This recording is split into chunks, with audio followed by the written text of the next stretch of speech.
ही आहे दुधी भोपळ्याची भाजी। नमस्कार, श्रेयाज रेसिपीमध्ये आपलं सगळ्यांचं खूप खूप स्वागत आहे।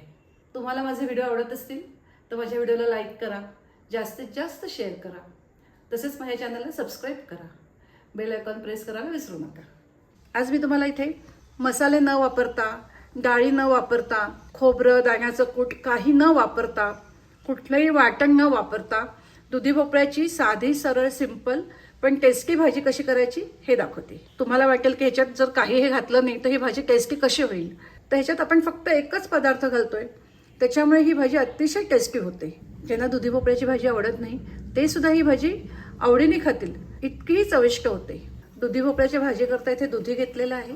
आता ह्या दुधीची वरची सालं काढून घेते आणि त्याच्या बारीक चौकोनी फोडी करून घेते। दुधीची सालं काढून घेतली।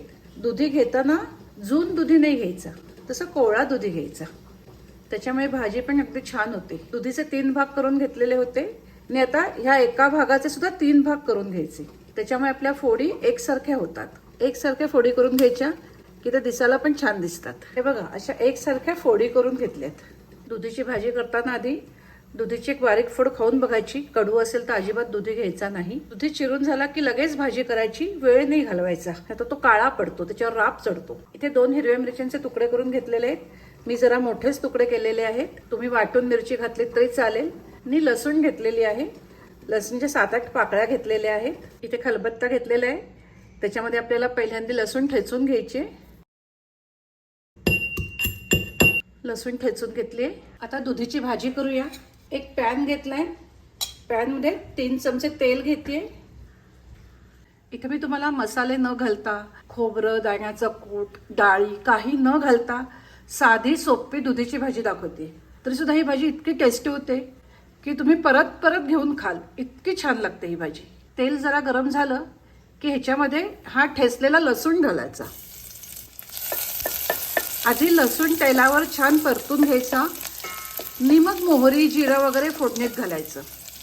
तुम्ही आधी मोहरी जिरा हळद घालून जर लसूण घातलात तर लसणीचा छान वास येत नाही, त्याच्याकरता आधी लसूण थोडा परतून घ्यायचा तेलामध्ये की भाजीला खूप सुंदर असा लसणीचा वास येतो। मी जे मगाशी म्हटलं याच्यात एकच पदार्थ घालायचा, तो म्हणजे लसूण, तो भरपूर घालायचा, त्याच्यामुळेच ही भाजी खूप सुंदर लागते। लसूण छान खरपूस परतला गेलाय, आता मोहरी घालते। मी आता गॅसची फ्लेम बंद केलेली आहे, नाही तर लसूण जास्त काळा होईल।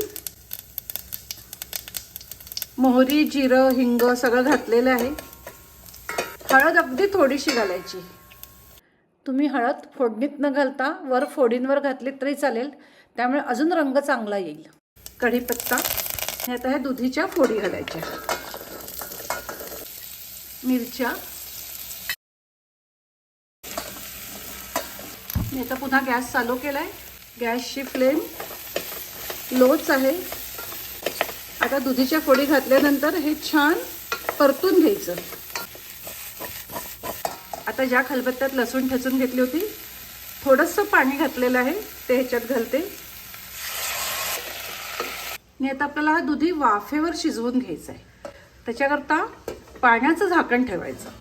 तुम्ही प्रेशर पॅनमध्ये ही भाजी केली तरी चालेल, फक्त 1 शिटी करा। पाण्याचं झाकण ठेवलं की दुधी लवकर शिजतो। जर तुम्ही नुसतंच झाकण ठेवलं तर दुधी खाली लागतो आणि भाजी मग करपते। ताटावरच्या पाण्याला चांगली वाफ आलेली आहे। आता एकदा भाजी ढवळूया। आता चवीचं मीठ घालूया।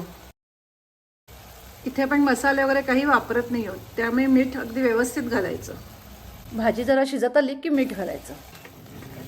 इथे आपण खोबरं दाण्याचं कूट वगैरे काही घालत नाही आहोत किंवा वाटण वगैरे काही करत नाही आहोत, त्यामुळे ह्या भाजीला जास्त रस नाही ठेवायचा, थोडाच ठेवायचा रस।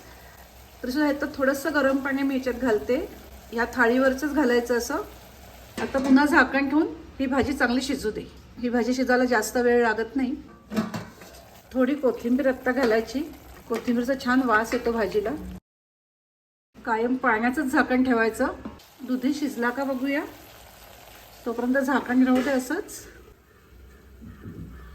हे बघा, भाजी छान शिजलेली आहे। फोडी सुद्धा जास्त शिजवायच्या नाहीत, त्या शिजल्या गेल्या पाहिजेत, पण असा गिचका होता कामा नये, अशा अख्ख्याच्या अख्ख्या फोडी राहायला पाहिजेत, त्याचा बघा शेप बदलता कामा नये। गॅस बंद केलाय, भाजी खाली उतरवलेली आहे. हे बघा किती छान झालेली ही भाजी.